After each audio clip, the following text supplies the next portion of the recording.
Telugu Desam party 43వ ఆవిర్భావ దినోత్సవ వేడుకలు విజయనగరం పార్టీ కార్యాలయం ఘనంగా నిర్వహించారు.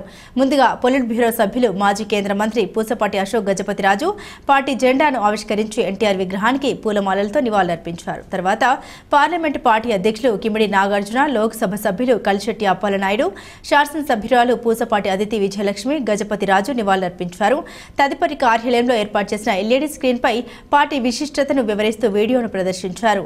అనంతరం నిర్వహించిన సమావేశంలో పార్టీ ఆవిర్భావం నుండి ఉన్న నాయకులు వారికి పార్టీతో గల అనుబంధాన్ని గుర్తు చేసుకున్నారు. అదేవిధంగా పొలిట్ బ్యూరో సభ్యులు పూసపాటి అశోక్ గజపతిరాజు మాట్లాడారు. భవిష్యత్ తరాల కొరకు ప్రకృతిని కాపాడవలసిన బాధ్యత మనందరిపైన ఉందని, అందుచేత మొక్కలు నాటాలని, పిట్టలకు నీరు అందించేలా ఒక పాత్రలో ప్రతిరోజు అందుబాటులో నీటిని ఏర్పాటు చేసేలా అందరూ కృషి చేయాలని, అందుకు గాను నియోజకవర్గంలో గల అన్ని వార్డులు, గ్రామాలకు ఒక మట్టి పాత్రను, ఒక మొక్కను అందించారు. ఎన్నో పిలుపులను అందుకుంటూ తెలుగు వారి దార్శనికతకు ప్రతీకగా నిలిచారు నారా చంద్రబాబు. నవ్విన వారికి సమాధానమే సైబరాబాద్. 1998లో హైటెక్ సిటీ పేరిట ప్రారంభమైన హైదరాబాద్ ఇన్ఫర్మేషన్ టెక్నాలజీ తెలుగు యువతకు పరిచయం చేసింది హైటెక్ సిటీ. రైతు బిడ్డలను ఐటీ ఉద్యోగులుగా మార్చి లక్షల్లో జీతాలు వచ్చేలా చేసింది. అధికార సమాజాన్ని నిర్మించలేమని భావించిన చంద్రబాబు గారు దేశంలోనే తొలిసారిగా డ్వాక్రా పథకం కింద స్వయం సహాయక సంఘాలను విస్తృత స్థాయిలో ఏర్పాటు చేశారు. స్వయం సహాయక సంఘాల ఏర్పాటుతో వృత్తిదారులకు ప్రోత్సాహం దొరకడంతో మహిళల అభ్యున్నతితో పాటు గ్రామీణ ఆర్థిక రంగం కూడా పుంజుకుంది. ఇలాంటి ఎన్నో విప్లవాత్మక పథకాలతో ఎన్టీఆర్, చంద్రబాబు గారుల సారథ్యంలో తెలుగు వారి జీవనాన్ని అభ్యుదయం వైపు నడిపించి తల కష్టం ఉంది వారి కుటుంబాల త్యాగం. మనం తెలుగుదేశం పార్టీ ఆత్మ గౌరవం కోసం ఎన్టీ రామారావు గారు స్థాపించారు. ఎవరు ఊడగం చేయడానికి స్థాపించలేదు. ఎన్టీఆర్ గారి పైన అపారమైన గౌరవం మనకందరికి ఉంది.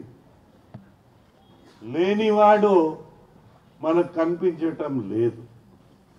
కానీ లక్ష్మీ పార్వతి వచ్చేటప్పుడు ఆ తల్లిని దయచేసి పక్కన పెట్టండి సార్ అని మీ ప్రజాప్రతినిధులు ఆ రోజు వారి బాధ్యతని అన్నగారికి సార్ మీరే కదా మాకందరికి బోధించారు. ఆత్మ గౌరవంతో ప్రజల పక్షాన్ని ముందు వెళ్ళాలని, ప్రజాధనాన్ని దోచుకోవడానికి కాదని మీరే బోధించారు. దాన్ని పాటించాలి అని చెప్తే ఆయన నేను చెయ్యలేనంటే మేము ఏం చెయ్యాలి? మా ధర్మం సార్ తమ దృష్టికి తీసుకొచ్చాం. మీ దయచేసి మన తెలుగుదేశం పార్టీ సిద్ధాంతాల్ని, కార్యక్రమాల్ని మీరే చేశారు. మీరు ఎంతవరకు చేశారంటే కేంద్ర ప్రభుత్వం దేశంలో ఒక కదలిక తెచ్చేశారు.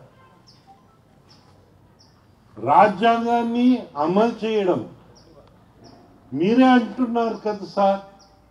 మీకు స్ఫూర్తి అంబేద్కర్ గారు, జాతిపిత మహాత్మా గారిని, తెలుగు వాళ్ళలో వీరేశ లింగం గాని, గుర్జాడ అప్పారావు గాని మీకు స్ఫూర్తి. మాకు స్ఫూర్తి ఎవరంటే ఎన్టీ రామారావు గారు స్ఫూర్తి. దాన్ని మనం అందరు ముందు తీసుకెళ్ళాలి.